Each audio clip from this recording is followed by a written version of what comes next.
No, sinceramente no era fácil. Eso tiene un límite y si el metro se cambia de restaurante, pues pierdes mucho valor de compañía, porque al final creo que lo más importante de un negocio son sus clientes. Y yo creo que emprender es cada un paso que vas dando cada poco y según cada fase vas teniendo un momento en el que vas fortaleciéndote con el equipo, con los números, con la inversión, etc.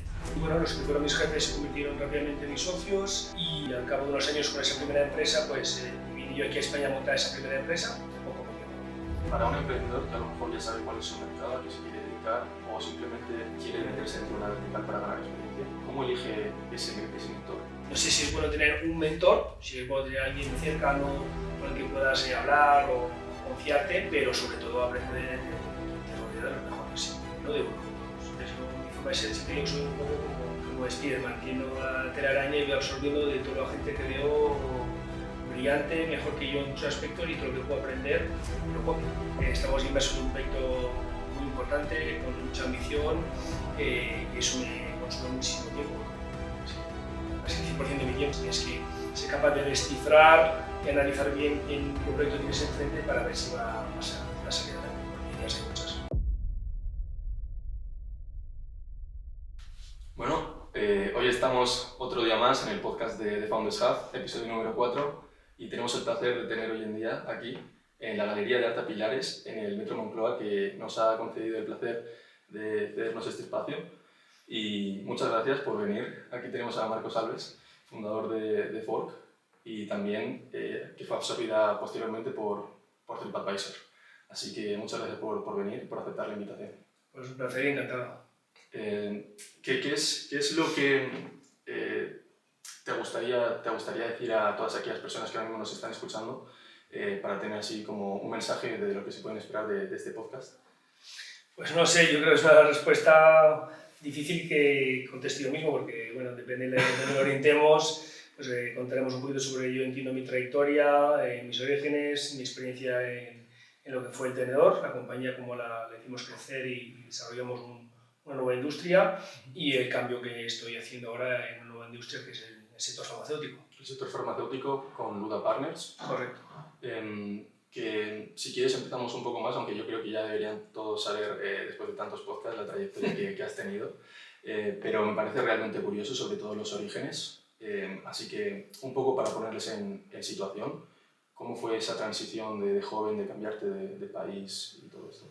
Bueno, yo nací en Barcelona, entonces bueno, siendo muy pequeño con mi familia emigramos a París y yo me crié en París y la verdad que ahí estuve desarrollándome, creciendo y tuve un camino, digamos, académico diferente a lo habitual o a lo estándar, entre comillas. Yo no fui a la universidad como tal, sino que me desarrollé a través de un módulo formativo en ventas y marketing y la verdad que fue muy bueno para mí porque pude estudiar y trabajar a la vez y eso pues, me permitió pues, conocerme más a mí mismo y poder empezar a desarrollarme como persona y como profesional. Y bueno, los que fueron mis jefes se convirtieron rápidamente en mis socios y al cabo de unos años con esa primera empresa pues me vine yo aquí a España a montar esa primera empresa que teníamos allí en París, en Francia, y la verdad que pues estuve ahí, llegué aquí en 2003, yo era muy pequeñito, tenía 20 y pico años y empecé con esa empresa. Estuve 3 años con esa empresa hasta que al cabo de unos años pues empecé a necesitamos la oportunidad del tenedor y dejé un poquito más de lado ese primer proyecto y al final pues con los errores que cometí tuvimos que cerrar esa primera compañía. Pero bueno, tampoco me quejo de ella. Vale, entonces en esa primera compañía hablas de unos primeros errores. ¿Qué crees que fue el primer error o el error determinante que te hizo aprender más en temas de recursos humanos, a lo mejor contratación? Sí, yo creo que me equivoqué en varios aspectos. Primero que era muy joven, falta de experiencia y aunque yo ya había tenido experiencia en la empresa en la que estaba trabajando y la que vine a traer a España, sí que pues, me faltaban muchos aspectos de conocimiento y aprendizajes que no había tenido. Era muy joven, creo que tenía 23 años o por ahí. Entonces, cometí varios errores en la gestión de los recursos humanos, a la hora de despedir a la gente, la parte financiera también no estaba adecuadamente preparado y entonces pues cometí errores en los que me forzaron a cerrar la empresa. Pero bueno, como siempre digo, pues esos errores te aprenden a entender las cosas y créeme que esos errores ya los han vuelto a cometer y de ellos aprendí muchísimo y creo que ahora son una fortaleza. Esos aspectos que antes eran pues, una parte frágil de mi perfil, ahora son aspectos mucho más fuertes. También nos comentabas que has tenido una formación más distinta y hoy en día cada vez parece que se tiene menos en cuenta la formación, por más que se comente que, por ejemplo, las formaciones profesionales se ven mal en España y todo esto, muchas veces te preparan más para el mercado. ¿Qué opinas tú, sobre todo, de la formación hoy en día? ¿Qué es necesario? ¿Qué cualidades hay que tener? ¿Soft skills, hard skills? Yo creo que la formación académica siempre es muy buena y positiva, y más en general, pues, particularmente en Europa tenemos una formación académica muy buena, en España también hay buenas universidades, creo que eso es algo que hay que aprovechar. Pero después también es importante que cada uno sepa identificar cómo es su personalidad, su forma de ser, y en base a su persona, que vaya cogiendo el camino que más se adecue a su forma de evolucionar. En mi caso me gusta más la parte práctica que la parte teórica, aunque el combinado evidentemente de los dos pues siempre te da un mayor entendimiento de las cosas. Yo creo que cada vez más se está entendiendo que la parte de formación acá profesional tiene unos aspectos muy interesantes y creo que es bueno que se esté empujando, desarrollando, y son caminos diferentes. No creo que uno sea mejor que otro, sino que cada uno se adaptará a las personas. En mi caso fue muy bueno, me permitió conocer a mis futuros socios, me permitió desarrollarme, fue fundamental para mí. Pero insisto, después es cada uno. Después lo que sí yo creo que hay que destacar es la forma de ser que tienen las personas, la actitud, la energía, cómo se comprometen en los proyectos, esa capacidad de esfuerzo, sacrificio que creo que hay que volver a traer a las nuevas generaciones, que se les va olvidando un poquito esa parte de esfuerzo, sacrificio, trabajar duro en algunos momentos, y eso pues creo que se está perdiendo un poquito. Creo que esa disciplina es necesaria, por lo menos cuando quieres montar un proyecto propio donde el esfuerzo es muy alto y el riesgo aún mayor. Entonces sí creo que esos soft skills, como bien dices, son importantes. Y también te quería preguntar por esa transición que tuviste, porque te comentaba previamente que los idiomas creo que es algo que te ha diferenciado mucho, y más en el sector de las ventas. ¿Tú llegaste a Francia aprendiendo francés o no lo sabías, aprendiste en el país? Yo llegué allí siendo bebé, entonces crecí en casa con 3 idiomas. Crecí en casa con el idioma portugués por mi padre, español por mi madre y francés por el país. Entonces fui creciendo con 3 idiomas, lo cual pues, me da pues, una ventaja competitiva en el mercado, y también me da, yo creo que a nivel desarrollo personal, también te abre mucho la mente a la hora de reflexionar, a cómo entender lo que son las culturas, las diferencias de personalidades y demás, y eso pues siempre me ayudó. Y después pues, se completó evidentemente con el inglés, que es fundamental. Evidentemente. ¿Y cómo crees que te ha ayudado esa parte de tener a lo mejor una visión más abierta, una visión global? Porque al final emigrar, cuando estás en un país, irte a otro siendo pequeño, lo que te hace darte cuenta también es la realidad que hay en otros lugares. ¿Cómo crees que eso te ha dado una perspectiva a lo mejor más amplia para tomar otro camino profesional, otra vía educacional? No lo sé, a ver, yo insisto, me fui muy pequeño, por lo cual yo crecí en Francia como mi país pues casi natal en realidad, pero lo que sí me permitió es eso, cada vez que yo viajaba o volvía de vacaciones a España, pues entendía que había diferencias económicas entre los países. Pues Francia ha sido siempre un país un poquito más rico que España, pero España tiene otras fuerzas, una cultura mucho más abierta, muy interesante. Entonces, ese combinado, yo creo que las cosas hay que adicionarlas para que sumen y que 1 más 1 sea 3. Eso es un poco la filosofía que yo he optado. No por discriminar un aspecto, un país o una forma de ser, sino por sumar los aspectos fuertes de cada cultura. Y al final eso es un soft skill también, Creo que sí. el saber convivir, el trabajar en equipo, tener una visión global. Y vamos a hablar ahora un poquito más de The Fork, aunque la gente yo creo que lo tiene más que ubicado. ¿Cómo es este periodo de inicio hasta la transición a TripAdvisor? El periodo de, a lo mejor, la idea, cómo te llegas a conocer a tus socios, que me has dicho que trabajabas con ellos. Esta experiencia te resuma muchos años, pero el arranque, nosotros detectamos la oportunidad de negocio sobre todo porque en la primera empresa ya estamos en el mundo de los restaurantes, la hostelería. Entonces detectamos a través del restaurante de la Torre Eiffel, Jules Verne, el chef Alain Ducasse, que son los chefs con más estrellas en el mundo, si no el que más, yo diría, no sé, actualmente.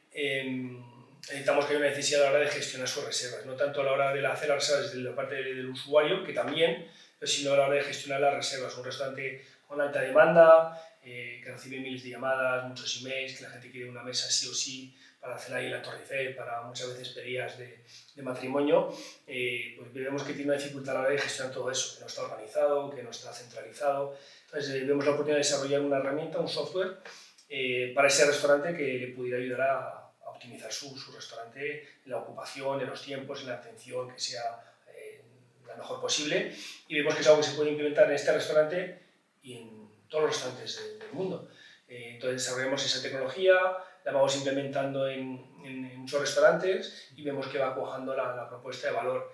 Y además sí que nos damos cuenta que es verdad que se podía reservar en ese momento, hablamos de 2006, 2007, se podía ya reservar un billete de avión, un billete de tren, un billete de cine, teatro, pero no se podía reservar una mesa online, ¿vale? Sí que había algunas páginas que le permitían hacer una solicitud de reserva, es decir, que reservabas, pero realmente estás mandando un mail al restaurante y a lo mejor si veía el mail te contestaba o no.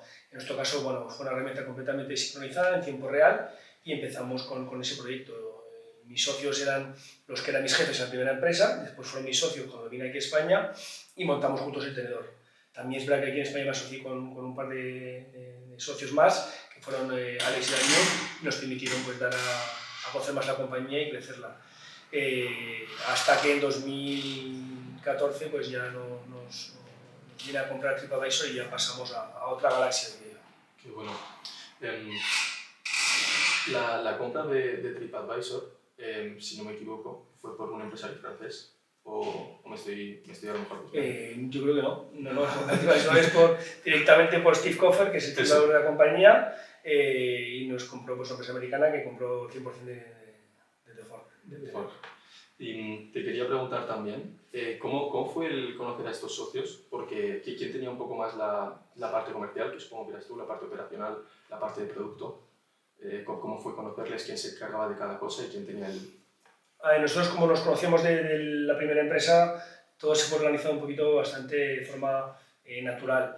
Tenía un socio que era más la parte comercial y que fue en su momento mi mentor, que era Patrick, que desarrollaba la parte comercial en Francia. Y yo, como estaba en España, pues me ocupé de la parte más comercial y desarrollo con el marketing también en España. Y otro socio pues se llama más soporte la parte generalista, la parte financiera, un poquito de recursos humanos. Y después sobre todo nos faltó para arrancar el proyecto un socio tecnológico, que era Denis Fayol, que se unió también al proyecto y ahí fue la parte de desarrollo del producto y tecnología, que fue clave porque la base de nuestro negocio era un SaaS muy potente, muy fácil de usar para los restaurantes y eso fue clave. Pero el SaaS, o sea, se puede utilizar tanto en móvil como en ordenador. Correcto, o sea, sí. Sí, pero piensa, es importante para los que nos van a oír que entiendan que estamos hablando de la época de 2006, 2007, si quieres 2010 más o menos, donde el mejor móvil que había en ese momento era el BlackBerry, para que te sitúes. Ahora el BlackBerry, yo creo que mucha gente que nos va a oír no sabe ni lo que es una BlackBerry, ¿vale?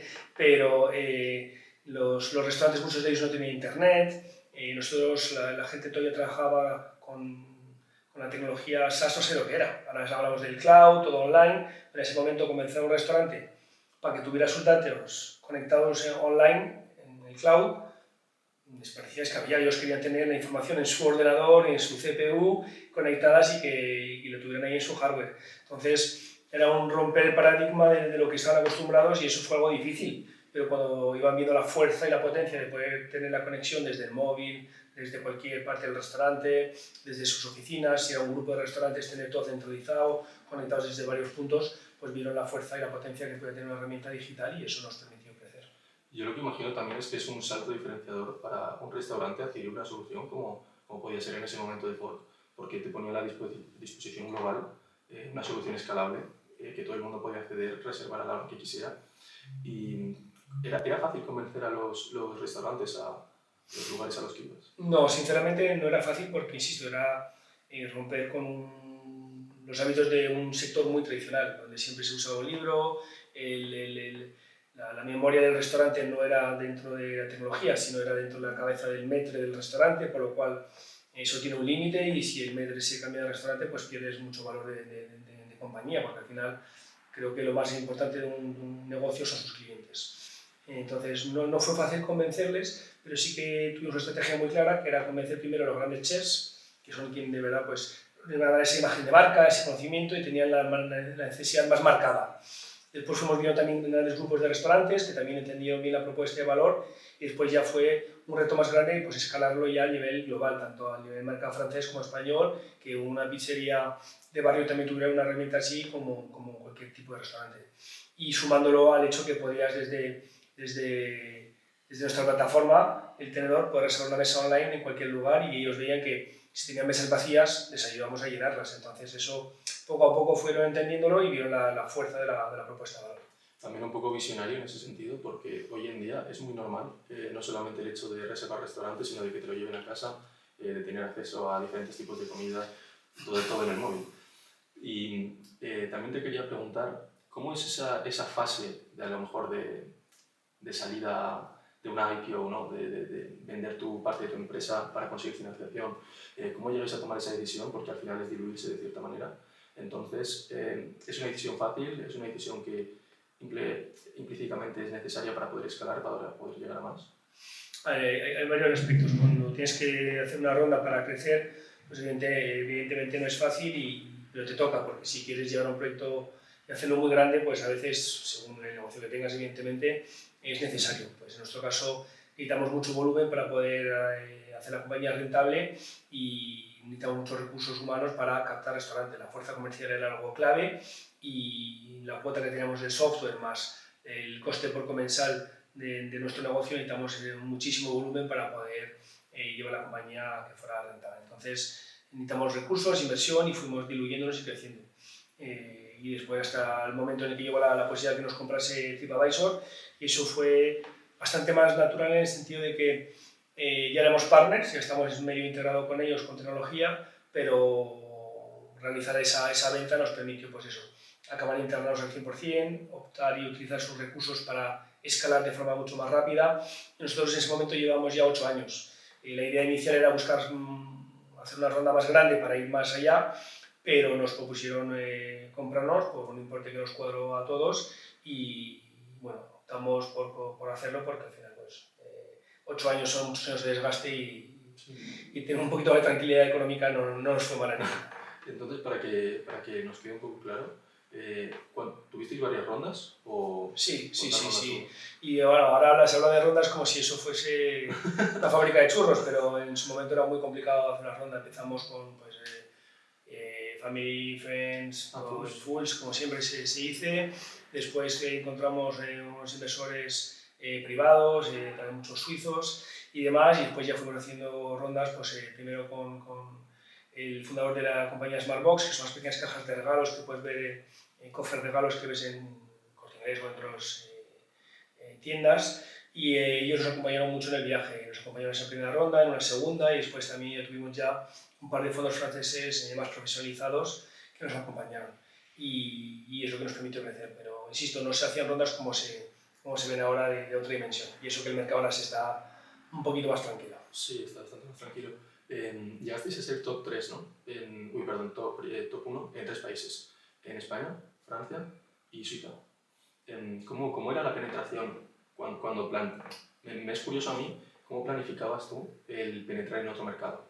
Es decir, ir a Portugal, a lo mejor expandirte por Reino Unido. ¿Cómo planeabas tú toda esa planificación? ¿O formabas a alguien? Bueno, nosotros hay que pensar que desde el minuto cero nacimos en 2 países. Estamos en Francia con la parte de mis socios y la compañía se llama La Fourchette, y estamos también en España conmigo y mis socios y nos llamamos El Tenedor. Pues ya de forma natural éramos una compañía desde el minuto cero internacional, lo que nos dio mucha fuerza, nos permitió comparar mucho los datos que teníamos, de cara a la repetición de usuarios, diferentes KPIs. Y después cuando tuvimos que abrir un primer país, decimos Suiza, porque Suiza es un país al final pequeñito, cercano, francófono, y entonces pues tenemos en el equipo alguien preparado francés y le mandamos ahí a abrir ese país. También decimos un país pequeño porque al final te arriesgas menos, tienes más control de los costes y si sale bien pues aprendes rápido y puedes ir a más países, si sale mal pues has reducido un poquito tu riesgo. Y en ese momento también en la época donde estaban mucho las compañías de tipo Groupon, Grupal y Alex Bonus, y estaban arrasando el mercado con crecimientos exponenciales de locos, y muchos se fueron a unos países latinoamericanos y tuvieron que volver porque no consiguieron ahí crecer y escalar y hacer la compañía rentable. Entonces nos fuimos un poquito más no sé si humildes o reservados, y nos fue bien abrir en Suiza y validar el modelo.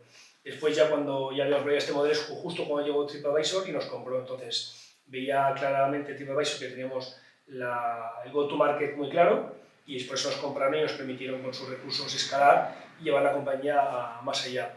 Y aquí la decisión de decir qué país queríamos abrir se hacía de una forma un poquito más fácil, porque tenías muchos datos de TripAdvisor, de número de restaurantes, de tráfico, y ahí se hacía un poquito más fácil. Después analizamos un poquito también el mercado, se ve a un player, a un competidor, y según como fuese, pues intentamos comprar ese competidor para tener una base establecida mucho más rápido y crecer de forma exponencial. ¿Llegasteis a comprar, o sea, me has dicho que llegasteis a comprar alguno? ¿Te acuerdas de algún nombre? Sí, hemos comprado muchas compañías, compramos Restaurando, por ejemplo, en Latinoamérica, estaban principalmente en Argentina y Brasil, en un país más. Compramos Vestibles en Portugal y también tiene un poquito en Brasil, Restópolis en Italia, y compramos varias pequeñas compañías que nos permitieron escalar, y sobre todo después, además, en el 90% de los casos manteníamos los fundadores en la compañía con nosotros, porque al final ellos conocían mucho el mercado y son los que al final eran el country manager de esos países para seguir creciendo, pero con los recursos de TripAdvisor. Y cuando absorbíais estas compañías, manteníais a los fundadores, me has dicho, ¿teníais alguna condición en el contrato de 1 año, 2 años para retener? Sí, a ver, en general, en nuestro caso cuando nos compraron no teníamos lockout, pero sí que en algunos casos, dependiendo de las situaciones de cada compañía, porque al final cada compañía es un mundo, intentamos que la gente se quedase, pero sobre todo lo decíamos desde un punto de vista motivador y no desde un punto de vista retención. Queríamos que la gente se quedase porque le apetecía quedarse, porque veía que había un potencial de crecer, de llevar su proyecto a un nivel más grande, y esa es la filosofía con la que trabajamos, no la filosofía de retención, sino de motivación. Perfecto. Es que muchas veces motivar al trabajador para que se quede, bueno, en tu caso concreto, por ejemplo, os absorbió TripAdvisor y te quedaste en la compañía durante 6 años más, si no me equivoco. 8 años más. ¿Cómo tomas también tú esa decisión de quedarte, que te motivó al final? Bueno, para mí, en mi caso particular fue fácil porque sinceramente la propuesta que teníamos con TripAdvisor y por eso vendimos la compañía nos motivó a los socios que estábamos. La mayoría de los que estábamos nos quedamos, aunque ese fue uno de los socios importantes, y los demás se quedaron. Entonces nos quedamos porque al final nos permitía seguir con nuestro sueño, hacerlo más grande, y también fue un máster para mí. Fue un máster en el que aprendí a comprar compañías, a escalar, a gestionar culturas, y nosotros teníamos una compañía de 100, 150 personas cuando nos compraron, y al cabo de menos de 5 años éramos 1000. Y también eso pues, fue un aprendizaje para mí increíble. No tuve ningún problema en quedarme porque, insisto, fue hecho desde un punto de vista motivador y no desde un punto de vista de retención. Y lo hice muy cómodo, me permitió también tener un momento pues, de más tranquilidad, entre comillas, y seguridad, porque al final pues, era una compañía cotizada en bolsa, y pues tuve mis hijos, fue un momento no tranquilo porque, insisto, que pasamos de 3 a 21 países, creo, en muy pocos años, pero se vio de otra forma. Un máster de 8 años, ¿no? Sí, no está mal. Muy completo. Está bastante muy bien. completo. Te quería ver cómo ves tú el mercado ahora mismo, porque hemos pasado de la industria un poco móvil, ¿no? A aplicaciones 2005-2015, después en SaaS 2015-2022. Digamos que la culminación del SaaS fue en el año 2022, que llegó a tener unos 700.000 millones el mercado de SaaS, de inyección en el mercado. Entonces, ¿tú cómo ves que está el mercado ahora mismo? ¿A dónde ves que se encamina? ¿Inteligencia artificial, a lo mejor, seguir por el SaaS? Yo sobre todo lo que veo es que hay unos sectores donde hay mucho campo por desarrollar. Sectores, sobre todo pues, en el que estoy metido yo, en el mundo de salud, Sí. el mundo farmacéutico, que es nuestro caso ahora con Luda Partners, es una parte, un negocio donde hay muchísimo por desarrollar, mucho por ayudar, a que haya una mejor atención a los pacientes, facilidad para ellos a la hora de consultar sus médicos y seguimiento para sus tratamientos. Y creo que el sector salud está con una posibilidad inmensa.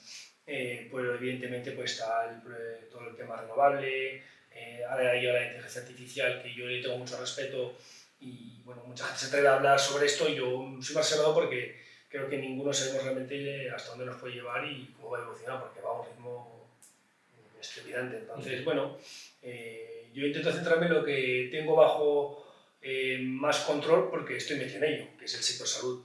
De los demás, pues siempre estoy atento, analizo, tengo cierta perspectiva y opinión, pero me reservo porque tengo menos experiencia que lo que estoy haciendo. Entonces, ¿podría hace tiempo opinar más sobre restaurantes? Sí.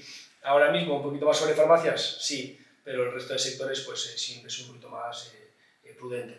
Tengo mis opiniones, pero soy más prudente. Sí. Sí que es verdad que el sector farmacéutico está obsoleto desde la parte de conexión de, a lo mejor, el laboratorio o la farmacia directamente hasta el cliente final, que en pocas industrias pasa esto. Entonces, ¿cómo tomaste también tú esa decisión visionaria de algún modo de adentrarte en este mercado? Porque es de alguna manera bastante parecido a The Fork. Sí. Sí, a ver, el sector de las farmacias tiene alguna similitud con la parte de restaurantes, pero también tiene grandes diferencias. Yo cuando entro en el UDA Partners, una compañía que fundaron Luis y Dani, que son mis socios, ya tenían ellos pues, un conocimiento importante del mercado, conocían las farmacias, tenían una red ya establecida, no muy grande, pero una red establecida, y sobre todo detecté que ellos tenían una necesidad y necesitaban a lo mejor un tercer socio que les permitiera pues, tener ese trío perfecto, ¿vale? Entonces por eso al final me uní a ellos y vi que pues, el combinado nos podía llevar la compañía más lejos. Sí que decidí entrar en esta industria porque, como te estaba contando, está mucho por hacer. Sí que veo que hay una diferencia grande con los restaurantes porque las farmacias sí que tienen ordenador, sí que están conectadas a internet. Entonces, yo cuando entré en Emprendedor en 2006 arrancamos ese proyecto, los restaurantes no tenían ni internet. Muchos teníamos que enchufarles, que no sé si tú te veo muy joven, conocerás esas llaves USB que se conectaban en un lateral del ordenador para tener 3G. Sí, sí. Entonces, ese es el nivel en el que yo arranqué en el mundo de los restaurantes. Ahora pues estamos ya en 2025, internet ha evolucionado mucho, es verdad que el COVID ha hecho que todos los sectores se tuvieran que poner las pilas y dar un paso hacia adelante, y eso pues para los emprendedores como nosotros pues nos ha venido bien. Entonces yo estoy entrando en el mundo de la farmacia con un punto de partida un pelín diferente, bastante diferente.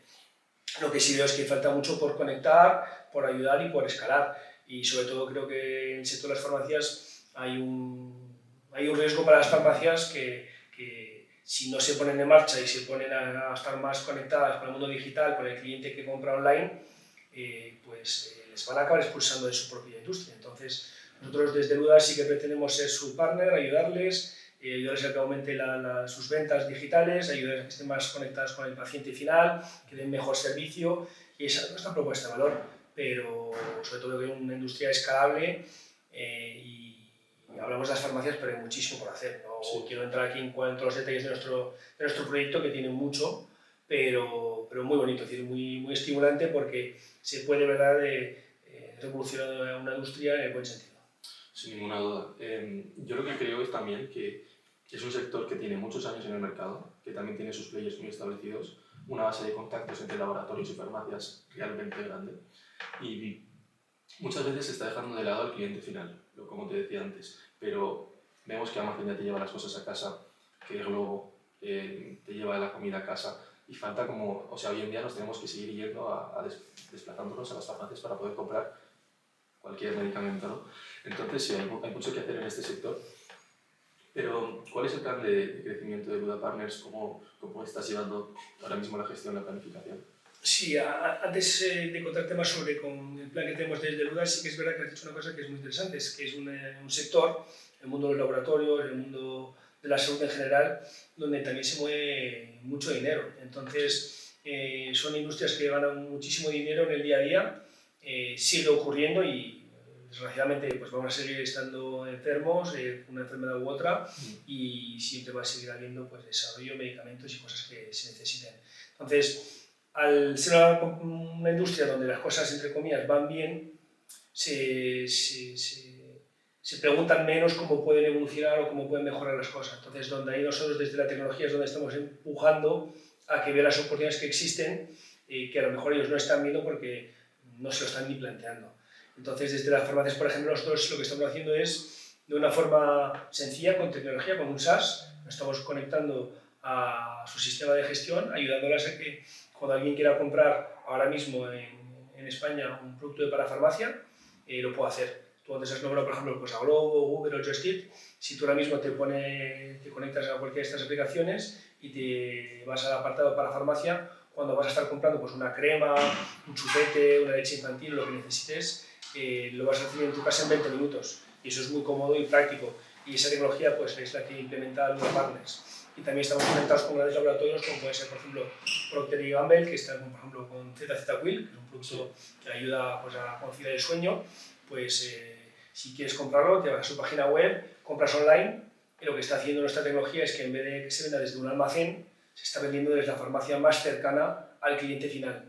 Entonces, ¿qué hacemos? Uno, metemos a la farmacia dentro del juego, es decir, que la farmacia capta ventas, la farmacia tiene rotación de sus productos y el cliente final puede comprar de forma segura, porque está comprando finalmente una farmacia sin desplazarse, y lo recibe en su casa en muy poco tiempo, lo cual es máxima comodidad, facilidad y todo mundo contento. Las marcas, los laboratorios, la farmacia y el paciente.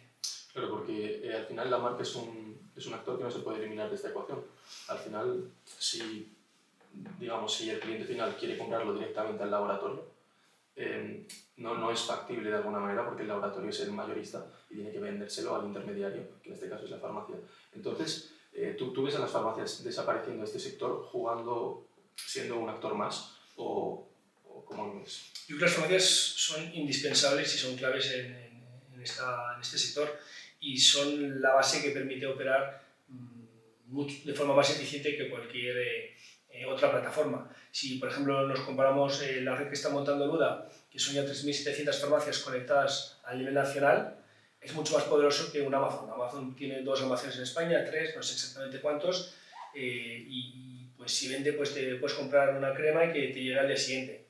Desde los partners que están conectados a Luda, como, pues, insisto, Danone, Procter & Gamble, Glovo, Uber o Just Eat, cuando estás comprando algo, te llegan 20 minutos. Y eso Amazon no es capaz de hacerlo a día de hoy. Y eso es lo que somos capaces de hacer nosotros porque nuestros aliados son las farmacias. Entonces, entre los tres, montamos una red muy poderosa. Por darte un símil, estamos montando una red, igual que si nos comparamos a la red ferroviaria, de trenes, hay una red y se conecta Renfe, Ouigo, Irio. Hay una red eléctrica y se conecta Endesa o Iberdrola, por ejemplo. Pues estamos montando una red de farmacias donde se conecta Glovo, Uber, Just Eat, Procter & Gamble, ENA, Danone, y ahora hasta nos hemos conectado también, por ejemplo, con Carrefour. Carrefour, que antes era entre comillas, enemigo de la farmacia porque vendía desde su almacén. Nosotros, toda la parte digital de Carrefour online, ahora cuando un cliente está comprando en Carrefour online, la venta se hace desde la farmacia, con lo cual estamos aprovechando la fuerza digital de marketing que tiene Carrefour con sus 10 millones de clientes y esos clientes se los estamos llevando a la farmacia y dando un mejor servicio al paciente final. Hablamos en este caso siempre de parafarmacia, nosotros de parafarmacia, porque por ley en España no se puede enviar medicamentos a domicilio. Sí, en prescripción médica. ¿Y cómo es el proceso de compra de un cliente? Es decir, entra en una aplicación, tiene que contactar con alguien. No, lo que nos pasa a nosotros es que la gente que me conoce, pues con el tenedor en una aplicación visible que te puedes descargar en la App Store, por ejemplo. En el caso de Luda, nosotros somos transversal y estamos detrás, somos el back office. Si tú te conectas ahora mismo, por ejemplo, en Globo y quieres comprar cualquier cosa, lo compras, igual que fuese si estuvieses comprando pues, una hamburguesa, por decirlo así, y es la farmacia que te va a hacer la gestión, pero no lo es. Simplemente te aparece en Globo un catálogo de productos, eliges tu cesta, compras y te llevas a casa. Ok, o sea que simplemente sería como, la parte que no se ve. Correcto, somos el back office. Vale. Por ejemplo, no sé si conoces el mundo de los viajes, pues nos compramos mucho a Amadeus. Tú cuando estás comprando un billete de avión en Iberia o en Viajes del Corte Inglés, en casi la mayoría de las compañías de aerolíneas del mundo, quien te da la información, quien te da la tecnología, que te da los datos, los billetes, es una compañía que se llama Amadeus, que está detrás. Amadeus es una red y ahí se conectan todas las aerolíneas, las agencias de viajes. Nosotros somos la red y ahí se conectan las marcas, los marketplaces, los laboratorios, los e-commerce, todo el mundo. Vale, o sea, sería como, en mi caso me suena más Skyscanner. Por ejemplo. Skyscanner, o sea, que te pone a la disposición todos los servicios que tienes, todas las opciones, y después tú ya eliges, ¿no? Sí, no lo voy a debatir todavía porque es un poco más largo, más complicado explicar, pero vamos a decir que sí. Vale, pues me parece también muy curioso porque, por ejemplo, habías dicho Amazon tiene 2 o 3 almacenes, pero realmente no puede competir a este nivel. Creo que ese es como la clave en la que empresas como Luda Partners pueden llegar a competir contra estas grandes empresas. Sí, en teoría otra cosa, más que competir en este caso, llegado el momento, si Amazon aceptase integrarse con nuestra propuesta de valor, podría ser un partner. Nosotros buscamos al final plataformas, marcas que quieran desde su web, desde su aplicación, tener un apartado de venta de parafarmacia. Si Amazon mañana se conectase con Luda, tú podrías estar comprando productos de parafarmacia en Amazon, pero en vez de vender desde el almacén de Amazon, estarías comprando a través de una farmacia, lo cual te da mucha más seguridad, mucha más confianza. Y además, podrías tener una entrega en menos de 2 horas en tu casa. ¿Por qué? Porque si tú compras por ejemplo, en Ogrove, que es un producto de parafarmacia en Amazon, lo compras, hoy te llega la compra al almacén. Mañana, si por ejemplo se conecta Amazon con Luda, nosotros en Ogrove tenemos varias farmacias, por lo cual cuando estás comprando una farmacia cercana a ti, la farmacia hace una venta, por lo cual se queda en el ecosistema y es bueno, y lo recibes muy rápidamente en tu casa. Y además, si nos ponemos a hablar pues, de sostenibilidad, también tiene mucho más sentido que alguien que esté a 500 metros de tu casa te haga la entrega mejor que desde Madrid o Barcelona desde un gran almacén. Sí, no. Entonces, la propuesta de valor que tenemos yo creo que es muy eficiente, es muy beneficiosa para todos los agentes de la industria y por eso estamos creciendo mucho y avanzando con mucho éxito, ¿verdad? Bueno, ya lo estamos viendo. Amazon también haciendo partner con Día, por ejemplo, con esto de Amazon Fresh y te llega directamente a casa. Pues es exactamente, ese ejemplo es bueno. Nosotros es lo mismo, nosotros conectaremos la red de farmacias a Amazon y cuando comprases cualquier cosa de nuestra red, esos catálogos, se lleva una farmacia cercana que te daría la venta, igual que ahora mismo si tú compras en Fresh, es el día más cercano que te va a hacer esa entrega.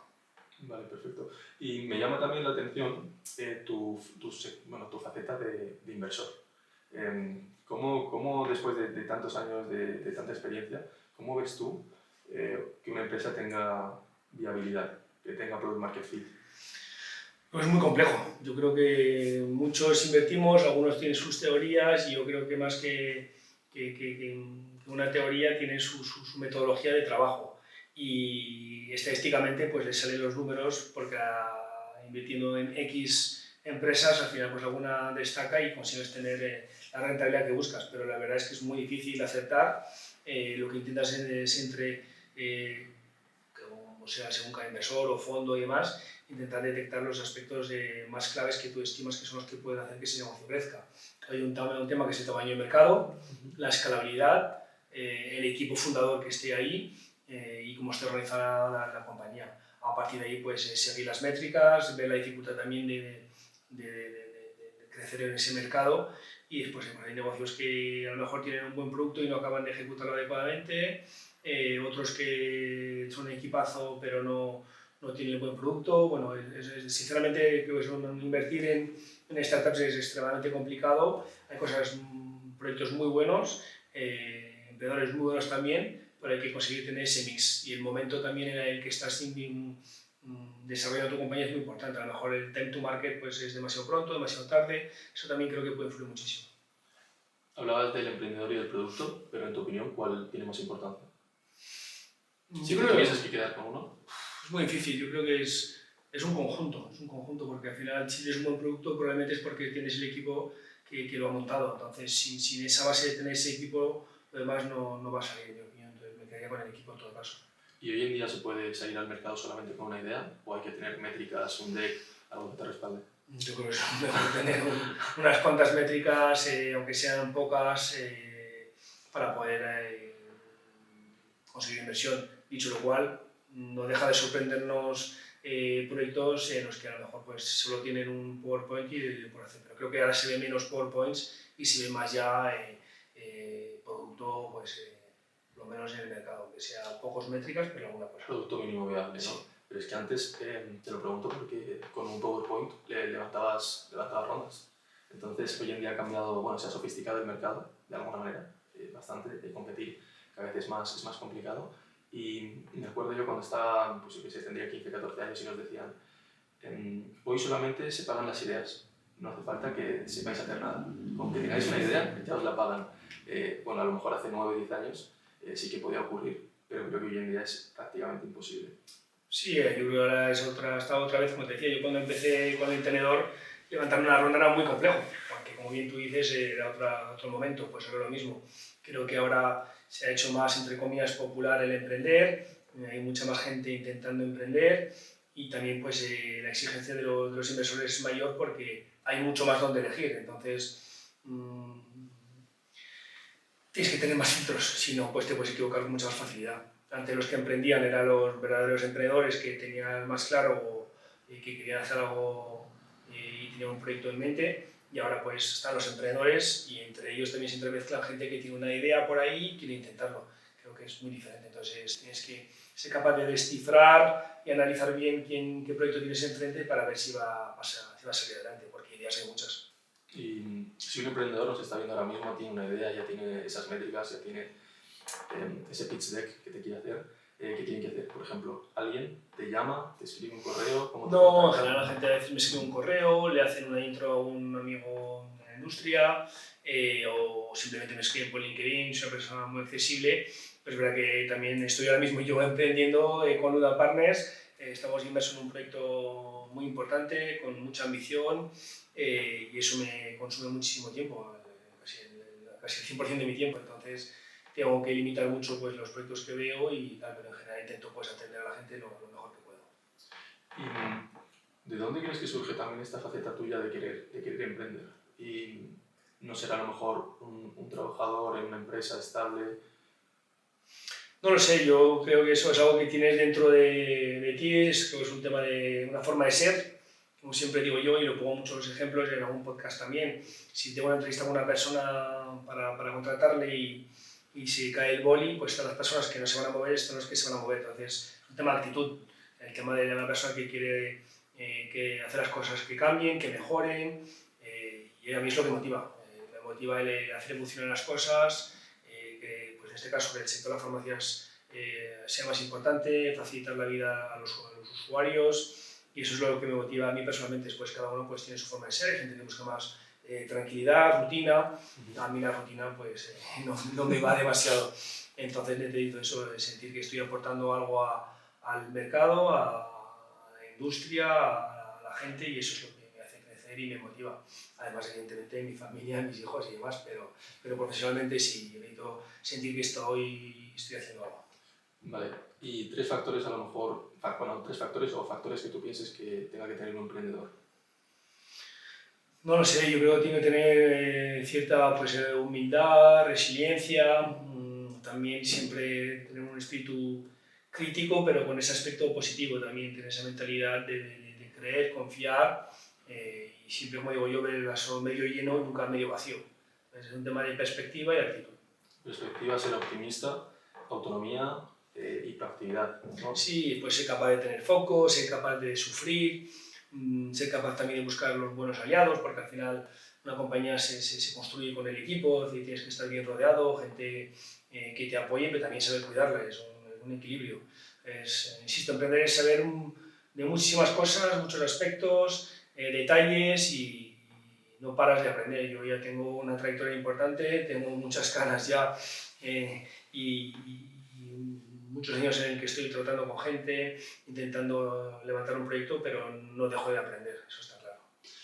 Y hablabas de que hay que saber muchas cosas. ¿En qué punto crees que es importante dejar de ser un generalista o dejar de tener a generalistas en tu empresa y empezar a contratar a especialistas? A ver, yo creo que en la compañía al principio tienes más generalistas porque estás tratando un poquito de todo y necesitas esa gente generalista. Después ya lo vas especializando porque tienes más claro dónde tienes que poner el foco. Pues si es en tecnología, pues pones a gente muy clara en tecnología. Si el aspecto más importante es el marketing, pues vas cogiendo especialistas y cracks en marketing. Entonces, según vas avanzando, pero al final es ese equilibrio que te decía antes. Hay un tema de que quieres los mejores pero no tienes los recursos o el momento no te lo permite. Es decir, yo creo que emprender es un paso que vas dando cada poco y según cada fase vas teniendo un momento en el que vas pues, fortaleciéndote con el equipo, con los números, con la inversión, etc. Vale. Para un emprendedor que a lo mejor ya sabe cuál es su mercado, a qué se quiere dedicar o simplemente quiere meterse dentro de una vertical para ganar experiencia, ¿cómo elige ese mentor, esa primera persona que le pueda enseñar? ¿Es importante? ¿No tiene tanta relevancia? Bueno, yo creo que más que elegir un mentor, se trata que esa persona sepa bien lo que ella quiere y otra vez, como te he dicho antes, su forma de ser. Creo que su forma de ser es lo que va a permitirle desarrollarse. Y no tiene por qué tener un mentor, sino se puede alimentar de muchos mentores. Yo, mi forma de ser siempre yo soy un poco como Spiderman, tiendo la telaraña y voy absorbiendo de toda la gente que veo brillante, mejor que yo en muchos aspectos y todo lo que puedo aprender lo copio. Lo copio. Y, por ejemplo, ahora con mis socios Luis y Daniel en el Luda, pues todo lo que hacen ellos mejor que yo, que hacen muchas cosas mejor, pues copio todo lo que puedo. Y eso es lo que me hace a mí ser mejor. Y lo mismo con el equipo, lo mismo con un partner, lo mismo con un cliente. Todo lo que hacen otros mejores es lo que yo creo que hay que absorber, por lo cual no sé si es bueno tener un mentor, si es bueno tener a alguien cercano con el que puedas hablar o confiarte, pero sobre todo aprender de quien te rodea de los mejores siempre, no de uno, de todos. Sin ninguna No te duda. limites. No, hay que ponerse límites. Hoy en día, uno de mis mejores mentores, y de muchas personas creo yo, es ChatGPT. Es un buen mentor, pero cuidado también con él, no te fíes al 100% porque, Sí. bueno. No, evidentemente no toda la información que te da es confiable, hay que verificarla, pero sí que es verdad que hoy se ha democratizado la información, ¿no? Se ha democratizado el conocimiento y todo el mundo tiene acceso, si tiene internet, a esa fuente de aprendizaje. Entonces yo creo que no hay tantas excusas como antes. Hoy se puede aprender un idioma de cualquier manera, puedes hablar con ChatGPT que te responde y tienes una conversación con él, literalmente oral o de manera escrita. Y a todas aquellas personas, porque también creo que nos está viendo un público bastante joven, yo creo que a veces, hablando desde mi perspectiva, muchas veces como que te pierdes, ¿no? Como que entre tantas opciones o entre tanto ruido, ganar dinero aquí, ganar dinero... Y muchas veces, como tú has dicho bien antes, el emprender, como que se ha popularizado, pero de una manera errónea, ¿no? Porque te venden como un vídeo de 10 minutos y vas a ganar 3.000 euros, ¿no? Pero eso es imposible, no es factible, o por lo menos no a largo plazo. A lo mejor a uno Si le alguien sale... sabe, bienvenido, vamos. Hombre, el contratado, ¿no? Sí, vamos. Pero, según tú, en tu propia experiencia, el emprender es muy complicado, ¿no? O sea, según me has estado diciendo. Sí, es muy complicado y no se basa solo en lo que decías tú. Es verdad que ahora tenemos pues, ChatGPT y mucha información, acceso a información, tecnología que nos ayuda y eso creo que son más herramientas y mejores herramientas que las que tuve yo cuando empecé a emprender, por ejemplo. Pero sobre todo también creo que no hay que olvidarse que al final las compañías en su gran mayoría están compuestas de personas y ahí sí que es importante que tengas esos soft skills. Al final, el que está utilizando ChatGPT será mejor si lo utiliza mejor que otro, porque el acceso a la información tenemos la misma. Pues lo que también tenemos que destacar son aspectos en los que otros no tienen ese punto de llegada, y son las personas, soft skills, y ser capaz de combinar pues, esos equipos, esa interconexión entre los diferentes productos o tecnologías. Yo creo que en esos enlaces es donde se va a hacer la diferencia, porque, como tú bien estás diciendo, tenemos accesos todos a mucha información y de calidad. Entonces, si todos tenemos el mismo punto de partida, pues hay que buscar el punto que nos diferencia. Entonces, si todos tenemos el mismo acceso a la educación, también te vienen personas, imagino yo, a la empresa bastante formadas. Hablábamos antes también, lo que diferencia es esa proactividad. Pero cuando estás pensando a largo plazo y quieres construir un equipo, ¿qué es eso que tú ves para contratar? ¿Qué es eso en lo que realmente te fijas? Yo soy de la filosofía y siempre la he ido haciendo así en mis diferentes experiencias, es combinar gente muy joven, gente que está buscando prácticas en una empresa, y yo suelo apostar por gente joven pues, que viene preparada, algunos más, otros menos, pero sobre todo con esa actitud que digo, la proactividad, con la energía, con ganas de aprender, siendo capaces de ser autocríticos y de aceptar los feedback que te va a dar tu manager, tu jefe o como quieras llamarlo. Y eso siempre lo combino con otros managers más senior, con mucho más experiencia. Y ese mix es lo que nos da un equipo pues, completo, sólido y sobre todo abierto. Es decir, nosotros en el equipo tenemos gente de más de 50 años y gente de 20 años. Y esas diferencias de edades pues, es un combinado divertido, a empezar, y muy interesante, porque ahí ves donde salen ideas curiosas, diferentes, y donde se genera pues, el negocio. Nosotros tenemos una chica en el equipo que nos ha permitido ahora lanzar una nueva línea de negocio por una idea que tuvo. Y por ello, pues uno, va a tener ya una recompensa también económica y va a tener un incentivo sobre esa nueva feature que ha sacado para la compañía y generamos y movemos mucho eso, que la gente sea partícipe, proponga cosas y si proponen cosas pues también se va a llevar un retorno sobre ello. Entonces es una forma de intraemprender que también se habla mucho ahora, pero es la cultura que tenemos, cultura de poca jerarquía, cercanía, capaz con la posibilidad de hablarnos de forma directa sin que nadie se sienta ofendido y pensando en construir hacia adelante. Después, esto es lo que te digo, otra cosa es ponerlo en marcha y que todo el mundo tenga esa capacidad de autocrítica, que no se ofenda y que todo vaya bien. Eso hay que ir trabajándolo el día a día y cuidándolo. Igual que pues, con una pareja o igual que una familia, hay cosas que hay que trabajarlas y cuidarlas. Y no solo en el corto plazo, sino en el medio y largo plazo. Ahí está. Porque al principio todo es muy bonito, muy intenso, muy emocional, ¿no? Muy y motivado. cuando la compañía todo va bien, pues es fácil y lo que hay que ver es cuando las cosas no van tan bien, quién está ahí, quién aprieta los codos y quién es capaz de resistir ahí. Ahí donde destacan la gente fuerte y la gente que será tus aliados de mañana. Y quién abandona el barco también. Hay muchas veces, creo yo, que te das cuenta de, en algún aspecto, fidelidad, ¿no? Lealtad a la empresa o a tu persona. Y es realmente importante, es una cualidad, un valor muy importante, creo yo, en cualquier persona y forma la sociedad. Pero retomando el tema de antes, ¿cuál es el periodo de adaptación medio de una persona que se incorpora, en tu experiencia, a una empresa, en este caso, por ejemplo, el sector comercial, para que pueda llegar a rellenar ese cupo de leads, a lo mejor que van entrando, que van captando? A ver, si hablamos de alguien junior, nosotros en un mes estaba bastante rodado, no al 100%, pero bastante rodados. Tenemos un proceso de formación de 2 semanas, intenso, otras 2 en el que vas ya poniendo en práctica lo aprendido y al mes pues ya empiezas a estar en tu terreno y con tu autonomía. Evidentemente es una formación continua y trabajamos todos de forma cercana. A lo mejor aquí voy a decir algo políticamente incorrecto, pero yo no soy muy amante del teletrabajo. Soy partidario de que haya flexibilidad en una empresa, pero sobre todo si estás montando una startup creo que tienes que estar juntos, poder compartir ideas, hacer brainstormings, retarse y cada vez que hay una llamada, por ejemplo, si hablas del aspecto comercial, una llamada comercial, ver cómo ha ido, hacer el debrief de esa llamada o hacer doble escucha y son cosas que ocurren solo si estás físicamente presentes y hay otro tipo de conexiones, si estás una persona cercana y el teletrabajar pues creo que es algo que dificulta, en mi opinión, el poder desarrollar ciertas compañías, algunas que son más de producto y tecnología, a lo mejor sí se puede trabajar más a distancia, pero cuando hay una parte comercial importante, creo que es mejor estar ahí, sobre todo porque empiezas el día de un color, a lo mejor empiezas en color verde y acaba el día en azul, porque van pasando cosas a lo largo de la jornada, las que vas aprendiendo, vas evolucionando, vas cuestionando, vas discutiendo, vas reflexionando y al final llegas a una conclusión diferente al final del día. Y eso, en mi opinión, solo puede ocurrir estando juntos.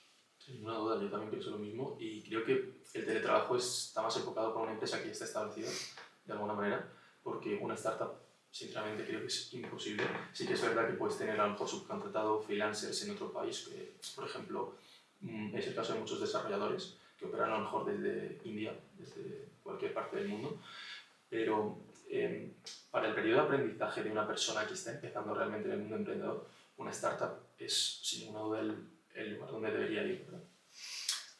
Sí, yo creo que si alguien está pensando en emprender o montar un proyecto en un futuro, sí que creo que tendrá más, aprenderá un poquito cómo va este mundo estando en una compañía, pues eso, joven o bastante joven y donde hay una cultura de la formación importante, donde hay mucha cercanía con los fundadores de esa compañía, donde el día a día es diferente y va a poder aprender muchísimo. Pero, insisto, no hay que tampoco obsesionarse en querer emprender, sino pues ir avanzando, vivir tu vida, tener tus experiencias y a lo mejor en un momento dado pues salta la chispa y te pones a ello. Y es verdad, como te decía, yo emprendí muy joven y eso pues para mí no fue fácil porque cometí muchos errores. Si empiezas a emprender pues con más edad, pues también tendrás un bagaje mucho más fuerte, mayor experiencia, sabrás trabajar mejor con compañeros, implementarlos, que tengan claros los riesgos que hay. Yo creo que al final se trata de un tema de transparencia, generar esa confianza, transparencia con el interlocutor, sea una farmacia, sea un restaurante o sea un inversor, me da igual. Creo que al final el approach, salvando las distancias en cada aspecto, tiene que ser el mismo. Claridad, transparencia, pasión y perspectiva. ¿El mismo trato? ¿Misma comunicación, transparencia? En mi caso sí, en mi caso no diferencio con quién hablo e intento tratar a la gente por igual, porque al final son personas. Sí, sí. Entonces, pasa que es verdad que el inversor tengo un interés muy grande también en que invierte a nosotros, pero también tengo un interés muy grande en que una farmacia se una a nuestra red. Sí, Entonces, pues digo que las trato de la misma forma porque espero lo mismo, que se unan a nuestro proyecto. Uno pues como cliente y otro como inversor, pero con el mismo fin, de que esto salga adelante. Entonces, no diferencio, es más, igual que estoy hoy aquí vestido con mi sudadera, pues a los inversores voy a verles igual y a la farmacia les voy a ver igual. Algo que sea una reunión particularmente importante y me tenga que poner un traje a la americana, pues se hace, pero en general intento ser natural y ser el que soy con todos y en cualquiera. ¿Eres partidario de la americana, de vestir así o...? Yo creo que soy partidario de vestir cómodamente y que la gente esté a gusto, siempre y cuando pues haya un respeto y demás. Es verdad que si estás en según qué oficio y tienes que transmitir cierta confianza o seguridad, pues a lo mejor tienes que estar pues con una americana, un poquito más serio, pero tampoco creo que haga falta estar en traje para ser capaz de ser serio, convencer y mostrar. Pues un tema de trato, de educación, y aunque tengas una sudadera puedes ser muy polite, muy educado. Y más que de apariencia, yo creo que se trata de conocimiento, porque al final cuando tú estás hablando muchas veces, al final lo que expresas son palabras y a través de esas palabras te posicionas como referente. Y únicamente puedes hacer eso si tienes un conocimiento muy amplio de la industria.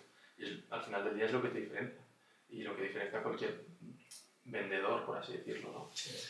Entonces, esto estaba relacionado con una pregunta que se me acaba de olvidar, pero yo creo sinceramente que ha sido un podcast bastante nutritivo para todas las personas que nos han estado viendo, que he tenido el placer de poder estar hablando contigo, Marcos, y la verdad que me llevo muchas lecciones de aquí, y si hay como una especie de tradición, un libro que puedas recomendar, si quieres, y con eso terminamos.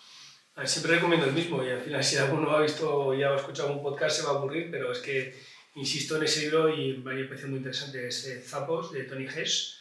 Es uno de los libros que sí suelo recomendar. Creo que muy interesante la forma en la que tienen de tratar a los clientes, la atención al cliente que ejercen y cómo trabajan el producto de cara a dar un mejor servicio a sus clientes. No os voy a contar todo el libro, pero es muy interesante. Zappos, de Tony Hess. Perfecto, pues muchas gracias por haber venido aquí, por haber aceptado la invitación. Y este es un podcast más de Founders Hub, un podcast en el que hablamos con CEOs y fundadores y está dirigido a emprendedores para todos aquellos que quieran empezar su camino. Esperamos poderles haber aportado conocimiento de alguna manera. Muchas gracias. Gracias a vosotros.